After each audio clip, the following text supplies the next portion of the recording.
بسم اللہ الرحمن الرحیم۔ السلام علیکم معزز ناظرین، آپ سے ایک چھوٹی سی ریکویسٹ ہے کہ ویڈیو کو ضرور اینڈ تک دیکھیں۔ ہم اتنی محنت سے آپ کے لیے ایسے اسپیشل سٹوریز بناتے ہیں اور چینل کو ضرور سبسکرائب کیجیے گا، شکریہ۔ میرا نام کوثر ہے۔ میرا نام میری ماں نے بڑے ہی پیار اور اپنی پسند سے رکھا تھا، اور جو میری ماں کی پسند تھی وہ ہی میری پسند تھی۔ میں خانہ وال کے ایک گاؤں کی رہنے والی ہوں۔ بچپن سے جوانی تک میرے ماں باپ نے میری ہر خواہش پوری کی تھی۔ ایسے سمجھ لیں کہ میں لاڈلی تھی اپنے ماں باپ کی۔ جب میں 18 سال کی ہو چکی تھی، میری پھپھو نے اپنے بیٹے کے لیے میرا رشتہ مانگا تھا۔ میری پھپھو کا بیٹا بظاہر دیکھنے میں تو بہت خوبصورت تھا، میٹرک تک پڑھا ہوا تھا، مگر ہر بری عادت اس میں تھی۔ باپ تو اس کا بچپن میں ہی فوت ہو گیا تھا۔ میری پھپھو لوگوں کے گھر میں کام کر کے اپنا وقت گزارا کرتی تھی۔ بیٹا جوان ہوا تو انہوں نے یہ کام بھی چھوڑ دیا تھا۔ گھر کا سارا نظام اب ان کا بیٹا چلاتا تھا، جبکہ بیٹا چور، نشئی شرابی تھا۔ یہاں تک وہ کئی بار جیل سے ہو کر آ چکا تھا، مگر میری پھپھو کو کوئی پرواہ نہیں تھی، بلکہ وہ تو فخر کرتی تھی کہ ان کا جوان بیٹا جوئے میں بہت سارے پیسے جیت کر آتا ہے۔ میری پھپھو نے میری والدہ صاحب سے رشتے کی بات کی، اور والد صاحب نے میری ماں کو میری مرضی جاننے کا حکم نامہ سنا دیا۔ میری ماں نے میری رائے معلوم کی تو میں نے صاف انکار کر دیا۔ میری ماں نے میرے فیصلے کو سراہا اور میرا ساتھ دیا۔ ہم دونوں ماں بیٹی کی رائے جان لینے کے بعد والد صاحب نے بھی ہمارے حق میں ووٹ دیا، اور یوں پھپھو کو انکار کر دیا گیا۔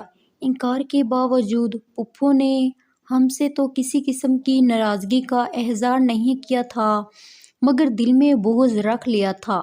اب ان کی بیٹی کو ضرور بدنام کروں گی۔ انہوں نے ایک اور جگہ بیٹے کا رشتہ طے کر دیا، اور منگنی کے فنکشن سے 2 دن پہلے ہمیں گھر بلایا کہ آج رشتہ داروں کے ساتھ لڑکی دیکھنے جانا ہے۔ مجھے خاص طور پر بلایا گیا تھا، تو میں بھی والدین کے ہمراہ پھپھو کے گھر چلی گئی۔ پھپھو نے اپنے سسرال والوں کو بھی بلا رکھا تھا۔ پھپھو نے مجھے برتن والوں شوکیس سے برتن اٹھانے کے لیے کمرے میں بھیجا، جہاں ان کا بیٹا پہلے سے موجود تھا۔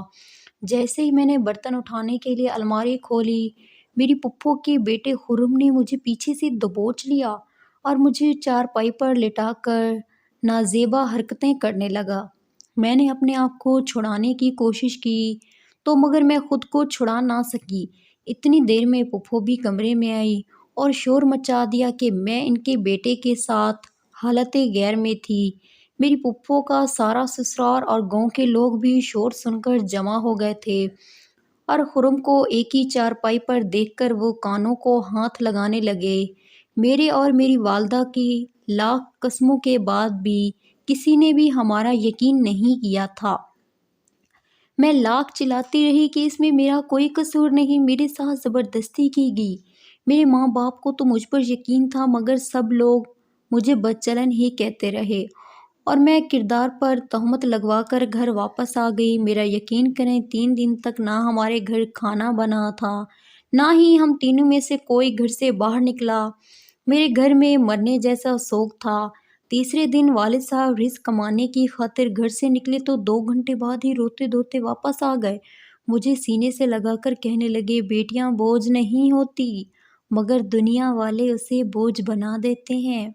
میرے والد صاحب نے بتایا کہ میں جس سے بھی ملا اس نے میری بیٹی کو بد کردار سمجھا، اور مجھ سے افسوس کا اظہار کیا کہ میرے والد صاحب نے پہلی بار خواہش کی کہ کاش وہ مر جائیں، مگر ہم تینوں میں سے اتنا خوش قسمت بھی کوئی بھی نہ تھا کہ ابھی سب نے بہت سے امتحان دیکھنے کے بعد مرنا تھا۔ میرے کردار پر لگی تہمت کے بعد میرے والدین نے اپنی قریبی رشتہ داروں اور دوستوں سے لاکھ منت سماجت کی، مگر کوئی بھی مجھے اپنے گھر کی بہو بنانے کے لیے تیار نہ ہوا۔ اگر کوئی تیار ہوتا بھی تو ان کا بیٹا انکار کر دیتا۔ پھر مجبوراً میرے والدین نے فیملی اور جاننے والوں سے باہر رشتہ کرنے کی کوشش کی۔ باہر سے جو بھی رشتہ آتا، میری پھپھو کسی نہ کسی طرح میرا اور اپنے بیٹے کا من گھڑت کہانی ان تک پہنچا دیتی۔ مجھے پھر انکار ہو جاتا۔ مجھے اتنی بار رشتے کے لیے رد کیا گیا، میں نے زہر کھا لیا، مگر زندگی میں مزید دکھ دیکھنا ابھی باقی تھے، اس لیے میں بچ گئی